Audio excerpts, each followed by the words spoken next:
had COVID in Sept 2020. I lost my sense of smell, and with it every nuance in my taste palette. For example, lemonade, no matter the kind. Just bubbly and sweet. The last couple of months some scents are coming back, usually the nasty ones. So yay, I smell poop. The sweetness of mango rediscovered in September 2020. I contracted COVID-19, leaving me with a permanently altered sense of smell and, by extension, a dullness in my palate. What was once a vibrant experience of flavors became a monotonous blur. A perfect example being lemonade, which, regardless of its type, was reduced to a simplistic sweetness and effervescence. Over the past couple of months, I've started to regain some of my sense of smell, but unfortunately, it has been the pungent and unpleasant aromas that have returned first. The ability to detect unpleasant odors like waste is certainly a welcome, yet unwelcome, development. Today, however, something extraordinary happened. I finally experienced the taste of mango as it was meant to be. No longer was it just a generic sweetness and texture, but a symphony of flavors and memories that transport me to a place of joy and serenity.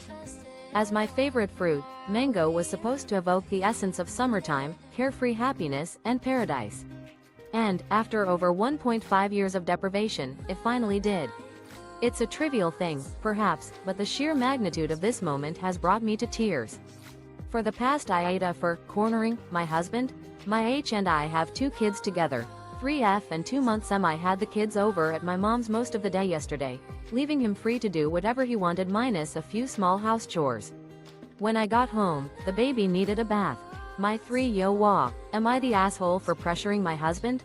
My husband and I have 2 young children, a 3-year-old daughter and a 2-month-old son.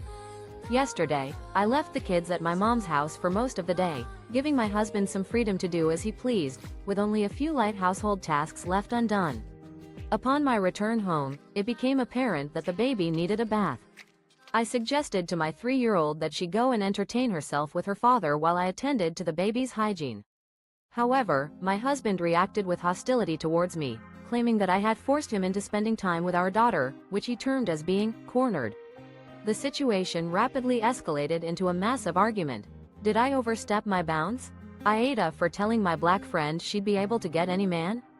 My friend, Black 21F, and I, Asian 19F, are both college students, and we met during a mentoring program. We've become kind of close and she let me know she has been crushing on this white man. She told me, duh, was I the asshole for minimizing my friend's fears?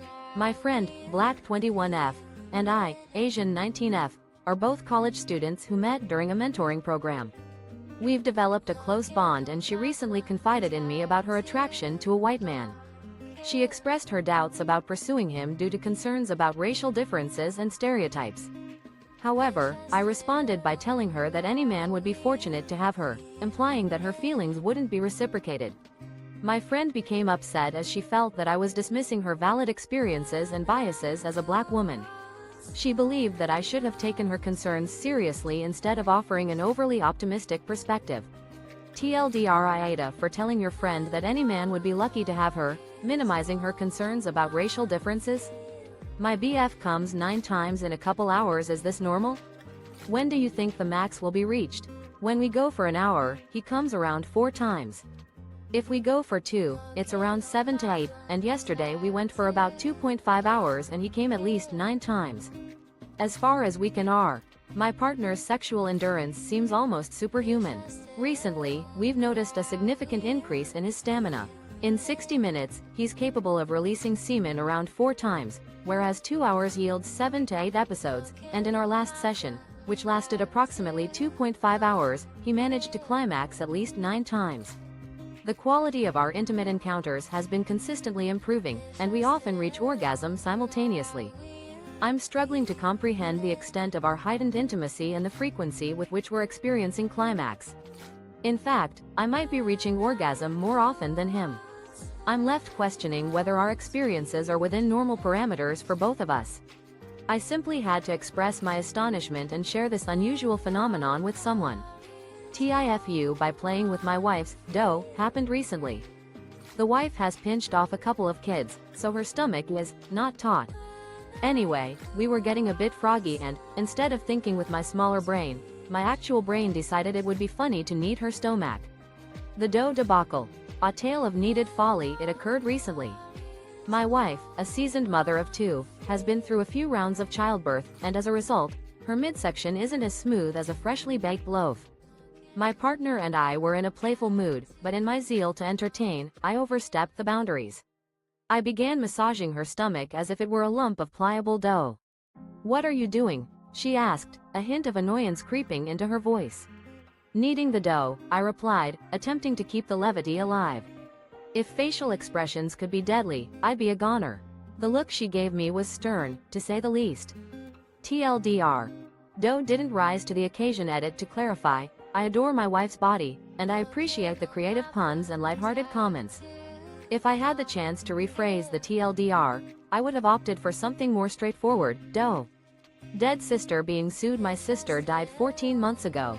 She lived with my mom, who has not been in her right mind ever since. A process server handed my mom a debt collection lawsuit the other day, and I'm not sure how to handle it. Only my sister is named. We never did anything. My sister passed away 14 months ago, and her living situation had been a concern for our family. She resided with our mother, who has been grappling with mental health issues since the loss.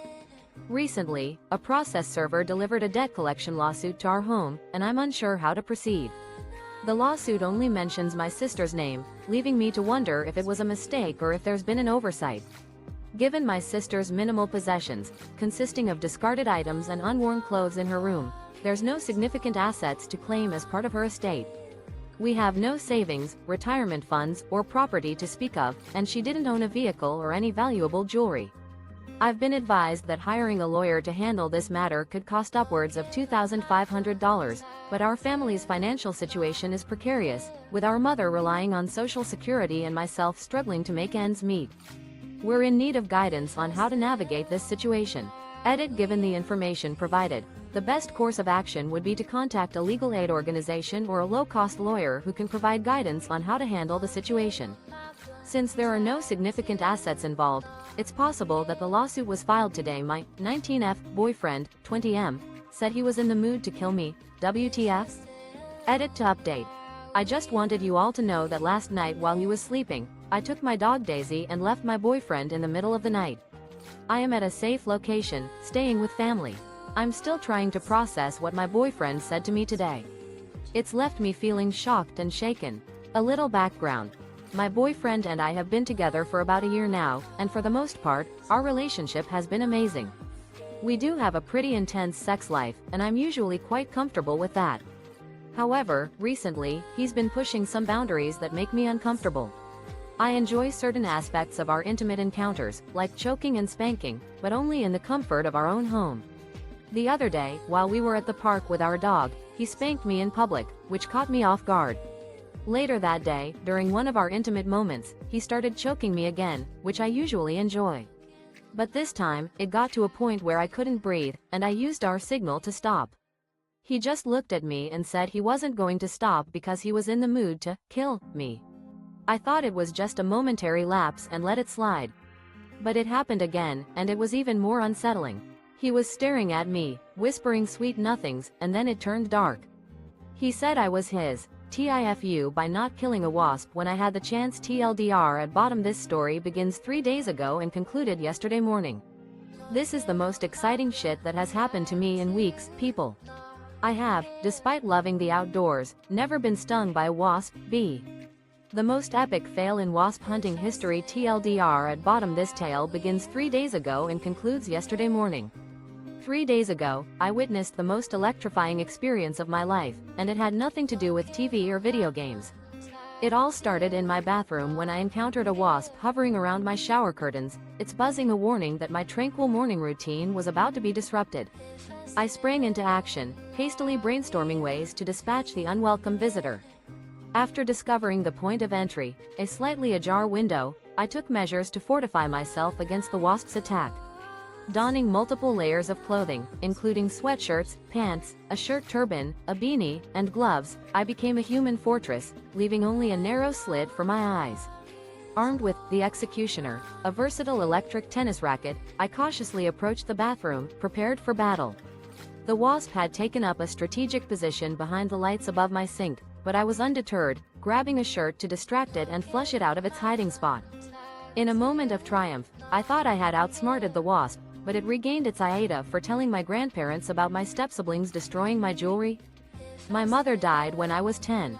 My father married a Goyish woman less than a year later, who promptly did her best to have as many children as she could, and had 3 in as many years. She has 2 older kids. Am I the asshole for telling my grandparents about my step-siblings ruining my valuable jewelry? I lost my mother at a young age. She passed away when I was just 10. My father remarried a woman with 3 children from a previous relationship, and they welcomed 2 more additions shortly after. The household has been filled with 6 kids ever since. I'm the only grandchild from my mother's side and the only granddaughter in the family. My grandparents have a tradition of gifting me jewelry, and I inherited my mother's collection after her passing. Our family's customs emphasize the importance of authentic jewelry, and I have a vast collection worth around $100,000. I'm quite particular about the value and sentimental worth of each piece. When I returned home from visiting a friend, I noticed that my step-siblings had left a heap of my jewelry on the playroom floor. It appeared they had been playing rough and had smashed or shot at many of the pieces with BB guns. I was outraged and immediately alerted my father, who arrived with his wife and dismissed the situation. The damage was substantial, with several heirlooms beyond repair. My stepmother didn't seem to care about the destruction, instead pretending to scold her children and later AITA for quitting on the spot even though we were understaffed, and it made my manager cry. I worked at a retail store in the mall. The store is divided into men's, women's and children's clothes. I always worked women's, and on the weekdays I was always the only employee. Was I in the wrong for walking out in the middle of my shift due to my manager's questionable behavior and leaving the store shorthanded? I worked at a retail store in the mall, which was organized into distinct sections for men's, women's, and children's clothing. During weekdays, I was often the sole employee in the women's department. On my last shift, 2 colleagues and I arrived for our scheduled hours. Our manager, Lisa, discreetly pulled me aside and mentioned that a person claiming to be my father had called the store 5 times, inquiring about my schedule. I was perplexed by this claim, as it sounded nothing like my father's behavior. I even contacted him, and he assured me that he had made no such calls. Feeling uneasy, I inquired as to whether Lisa had indeed disclosed my schedule to this individual. She admitted to doing so and appeared unbothered by my concerns. I expressed my disapproval of her actions, emphasizing that she had no right to share sensitive information with a stranger. Lisa became defensive and dismissed my concerns as excessive, stating it was no big deal. However, I found this attitude unacceptable. In that moment, I felt compelled to stand up for my rights and quit my job. Fat acceptance is bullshit. Giving up on exercise and the effort to maintain a healthy body is not a sign of strength, but of weakness. Obesity is a curable disease, not a personality or trait. I hate when women try to sweeten up their shit reality using words like plus size. The notion of fat acceptance is misguided. Abandoning a commitment to physical fitness and well-being is a sign of resignation, not resilience. Obesity is a treatable condition, not an inherent characteristic of a person. I take issue with women who sugarcoat the harsh reality of their weight by using euphemisms like plus-sized instead of acknowledging the fact of their obesity. Let's examine the reality of fat acceptance. It's predominantly a movement centered around women, with a societal perception that overweight men are not typically seen as attractive. Edit 1. If you're overweight, you should certainly strive to have a positive self-image, but don't give up on making an effort to improve your fitness. Accepting that your weight is simply a product of genetics may be a convenient excuse, but it's still a choice you're making about your body. Edit 2. I'm not dictating what others should do with their lives. I'm simply sharing a candid perspective. As someone who is 30 pounds overweight myself, I'm speaking from personal experience when I say that acknowledging the consequences of our choices is essential to making progress. TIFU by continuously making a customer angry when delivering them pizza. I used to deliver pizza. It was actually the most fun job I have ever had. I am usually really good with people, but I delivered pizza to a house like I have done a million times. As I walk up to I once had the misfortune of delivering pizza for a living. It was actually the most enjoyable job I've ever had, but my interactions with a particular customer left a lot to be desired. I delivered a pizza to a house that I've been to multiple times before, and upon arrival, the overpowering smell of smoke and the loud music suggested a party was in full swing. However, the occupant didn't answer the door, so I had to knock louder to get their attention. When the massive guy with long hair answered, he berated me for knocking too loudly. I apologized and continued on my way. The following weekend, I received the same address, but this time, it was Unit B in a fourplex. As I made my way down the concrete stairs to deliver the pizza, I knocked on the door. To my surprise, the tall, bald guy who answered claimed responsibility for yelling at me the previous week, stating that he was the new owner of the fourplex. He had indeed shaved his head, which threw me off entirely. I apologized for not recognizing him and quickly left. The pattern continued the following weekend when I received the same address again. As I made my way down the concrete steps, my pizza bag got caught. AITA for calling my body-positive coworker unhealthy, deluded, and bitter, after some rude comments she made about me. I'm currently working part-time at a restaurant on my university's campus. I mostly work shifts with this one girl, we'll call her Anna, who is all for the "Am I the asshole, AITA?" for calling out my coworker's hypocrisy after she made a string of hurtful comments about my appearance and health habits. I'm currently working part-time at a university restaurant on campus, where I frequently work shifts alongside a coworker, Anna, who is a self-proclaimed advocate of the body positivity movement. While I respect her enthusiasm for promoting self-acceptance, I disagree with her approach when it's used to justify unhealthy behavior. Anna frequently comments on my eating habits, suggesting that I should indulge in the restaurant's unhealthy food options. She'll often say things like, "You should try one of our burgers, you could use a few extra pounds," or, "You look skinnier than last week, you should stop eating salads every day." She even feigns concern for me, asking if I'm struggling with my weight, before telling me that I look too skinny to be healthy. These comments have been hurtful and frustrating, especially given our workplace dynamic. What's even more galling is that Anna herself doesn't practice what she preaches. She gorges on the restaurant's food, drinks excessive amounts of soda, and doesn't engage in regular exercise. This behavior is WIBTA if I refused to attend my cousin's wedding after she asked me to dye my ginger hair. Yes, I'm aware that my cousin posted here and oh the irony as I showed her this sub last year, but I really don't care if she sees this, maybe it'll hammer the point home. And I doubt she would. I be the asshole, WIBTA, if I refused to attend my cousin's wedding after she demanded I dye my ginger hair? I'm aware that my cousin posted about our situation, and it's ironic that I showed her this sub last year. However, I'm not concerned if she sees this post, as it might drive the point home. My cousin, Amy, is getting married with a blue, green, and purple theme for the wedding. Everyone, including the groom, is expected to wear these colors, but Amy seems to have a problem with my hair color. I take issue with Amy's description of my hair as flaming Merida red. In reality, my hair is more of a strawberry blonde or ginger blonde shade. I've included actual pictures of my hair to demonstrate its color, not someone else's Instagram post. Amy has been quite insistent that everyone follow her dress code, going so far as to ask people with long hair to cut it. However, she's made no effort to accommodate people with unique hair colors like mine. My parents and sister have long, ginger hair, but Amy never mentioned anything to them. It seems to be just me who's being targeted, and I'm starting to feel like I'm being AITA for going no contact with my parents after learning they had lied to me about my allergies all my life. Hey everyone, I am 19 years old and my parents are in their 50s. For as long as I can remember, I have been allergic to several things: dairy, wheat, flour, gluten. A difficult decision. Going no contact with my parents. I'm 19 years old, and my parents are in their 50s. For as long as I can remember, I've had various allergies that my parents have strictly managed. These allergies include dairy, wheat, flour, gluten, and legumes. Our household has been meticulous about avoiding these substances, often at the expense of social gatherings and birthday celebrations. While other kids enjoyed common breakfast foods, I'd have fish and pickled vegetables, and at birthday parties, I'd opt for an apple instead of cake. This rigorous approach to my diet has been in place since I was a young child, and I never questioned it until recently. A couple of months ago, I attended my aunt's birthday party and had a slice of brownies made with almond flour, as she knew I had allergies.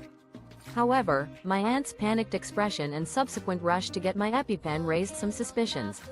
When I discovered that my mother had switched the plates to avoid any potential issues, I couldn't help but feel puzzled.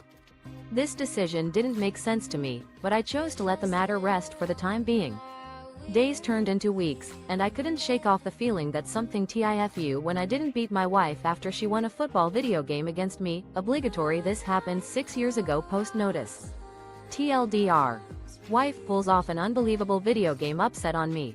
I yell at her and a tickle fight ensues. Cops come and I have to convince them tick. The time I fooled the police with a tickling session. Obligatory. This happened 6 years ago. Post notice. TLDR. I lose a heated video game to my wife.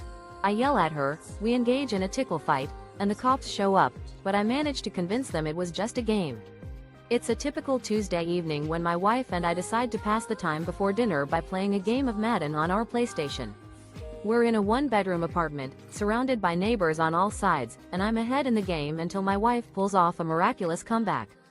She scores a touchdown, does an onside kick, and recovers it with just seconds left on the clock. Her final move is a 60-yard field goal, which she nails perfectly, securing her victory. Enraged, I jump off the couch, shouting, "What an unbelievable upset. You're kidding me, right? I'm going to take my frustrations out on you." My wife bursts out laughing, and I pounce on her, tickling her mercilessly. She tries to escape, but I chase her into the bedroom, still tickling her. After a few minutes of this tickle battle tifu by discovering a dark secret from a sex tape I made about 2 years ago, I was still living in my strict religious parents' house and the only way for me to find a place to have sex was to use my dad's office. My dad owns a small advertising business, so on some weekends, 2 years ago, I was living in my strict parents' house, where I often found myself sneaking into my dad's office to have sex. My excuse was usually that I needed to work on a project and needed better internet connection. One girl I was with at the time asked me if I'd ever made a sex tape, and I lied, saying no. She eventually convinced me to make one, and I did, but I hid it and never really went back to it. Fast forward 2 years, I'm now living in my own house with a girlfriend who's away for a few months. I was telling her about the sex tape and she asked me to delete it, but I decided to watch it one last time before getting rid of it. I was alone in my house, it was late at night, and I was smoking a blunt. I put on my headphones, started watching the tape, and began to jerk off. As I was listening to the sounds of the girl I made the tape with, I suddenly heard a deep voice in my head say, "Why? Why?" I was taken aback, panicked, and wondered if my conscience was talking to me or if my girlfriend was somehow magically aware of my actions. I tried to calm down tifu by buying a life-size sex doll. Obligatory. I bought it 3 days ago, but I just got it today. So, I have considered getting a doll before because y'all know, it's tits and ass on demand. I justified it by saying it'll save me time from having to go out and get girls. I made a huge mistake by buying a life-size sex doll. I finally got my life-size sex doll yesterday, but only 3 days after ordering it. I've often thought about getting one of these dolls because of their convenience. They offer instant gratification without the hassle of meeting someone in person. I also rationalized that it would be a good companion while I'm alone at home. However, after researching the $3,000 price tag of some of these dolls, I opted for a more affordable option that cost around $1,000. I didn't want to spend that much money on something I might regret. When the doll arrived in a large box, I was surprised by its weight. It weighs around 30 kilograms. I had underestimated the effort required to move it into my bedroom. Once I opened the box, I started removing the packaging, and my eyes landed on its feet, which initially caught me off guard. As I continued to unpack the doll, I was drawn to its synthetic breasts, which, while decent, couldn't compare to the real thing. I was excited to assemble the doll and was surprised to find that its head wasn't securely attached. After unwrapping the head, I attached it to the doll's body. To my 39M wife, 40F, slapped our daughter, 16F, after she came out as gay. I need help dealing with my wife and my daughter. I'm actually an immigrant from Mexico, so my English is average at best. I must admit that I was really homophobic and racist growing up. That was how my wife and I have been together for nearly 20 years. As an immigrant from Mexico, I've worked hard to adapt to my new life in America. My wife has been instrumental in helping me adjust, and I'm grateful for the positive impact she's had on my life. However, my journey hasn't been without its challenges. Growing up, I was raised with strong prejudices against the LGBTQ+ community. But as I've grown and learned, I've come to realize the importance of acceptance and understanding. My wife has been a constant source of support and guidance, and I'm proud to say that I've become a more open-minded and empathetic person because of her. Recently, our 16-year-old daughter came to us with news that she wanted to share. She told us that she's been thinking about her relationships and that she's realized she's gay. I must admit that it took some time for me to process this information, but I quickly reassured her that I love her no matter what and that she'll always be my daughter. I felt a sense of pride knowing that she trusts me enough to come to me with this news. After our conversation, I offered to take her out for dinner, and she mentioned that she'd love to have my TIFU by loosing my bowels in the parking lot storm drain of my local supermarket. NSFW. Oh my god, this is so embarrassing and literally happened about 30 minutes ago.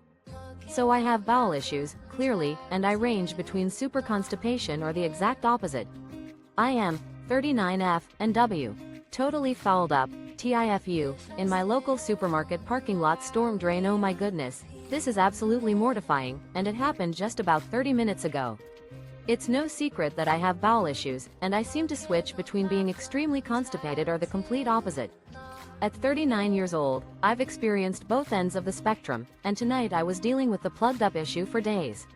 I decided to drive the 2 miles to the 24/7 grocery store to grab some suppositories or laxatives, hoping to alleviate my discomfort. It was 3 a.m., so I thought I'd be in and out quickly with minimal people around. As I was driving, I felt an intense urge to go, but my body was still struggling to move things along. I was close to the store and realized I wouldn't make it home in time, so I mentally prepared to dash to the bathroom as soon as I arrived. However, the bathroom was located at the back of the store, and my situation was becoming increasingly dire. I was sweating, crying, and panting, trying to control my breathing as I sped through the parking lot. I was planning to pull behind the store and find a secluded AITA for giving back everything my family bought for my son. My wife and I welcomed our son into the world early this month. Prior to his birth, we had been given a lot of very nice clothes and toys by my parents for him. My mill also made some pretty incredible clothes and blank. Am I the asshole for taking back the gifts my in-laws gave my son? My wife and I recently welcomed our son into the world. Prior to his birth, my parents and my mother-in-law had given us a substantial amount of clothing and toys for him. My mother-in-law, in particular, created several exquisite handmade garments and blankets, which hold sentimental value for her due to her own challenging childhood. My wife's family struggled with poverty for a significant portion of her life, with her father abandoning them and leaving her mother with a substantial amount of debt. My mother-in-law's resourcefulness and love helped to provide for her children, often creating their clothing herself to save money and avoid potential bullying. These handmade items have become treasured possessions for my wife, reminding her of the love and effort her mother invested in them. However, after our son was born, my mother-in-law visited us with a bag of store-bought clothes, claiming she wanted him to have more. I noticed her appearance was slightly guilty, and when my wife took a nap, I inquired about the situation. Initially, she explained that she simply wanted her grandson to have more clothes, but she later apologized for embarrassing us. I discovered that her behavior was prompted by my AITA for telling the judge of a scholarship competition that if she already knew who she wanted to win, to cut the crap and just let us all go home.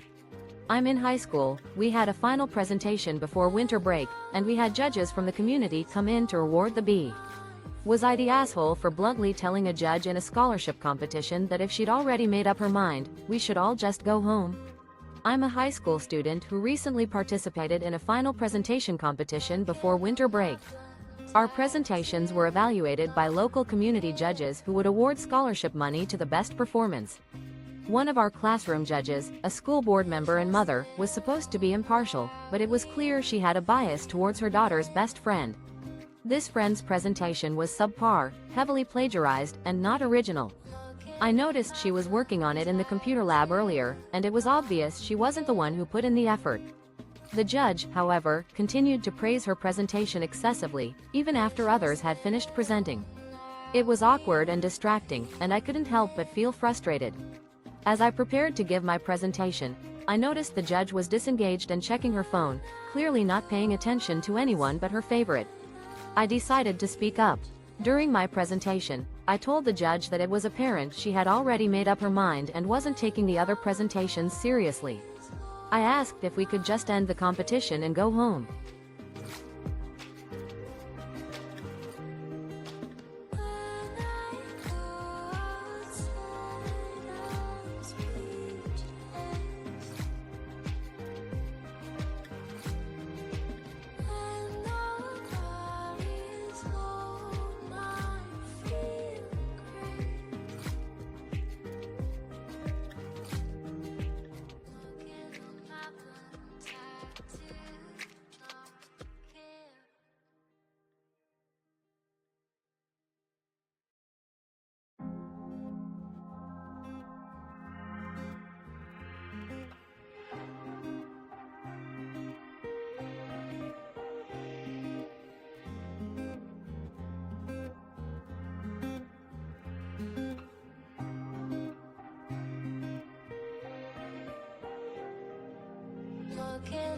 my blunt tattoo, not here.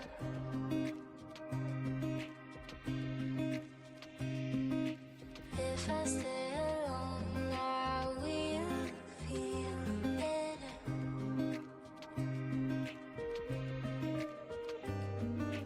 Looking on my blunt tattoo, not here.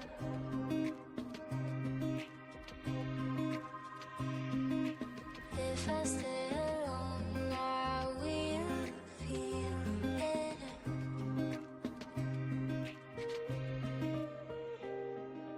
When I go outside, I'm speechless.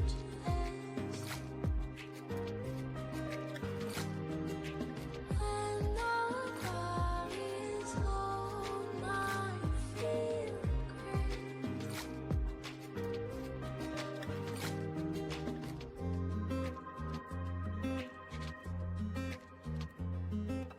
Looking on my blunt tattoo, not here.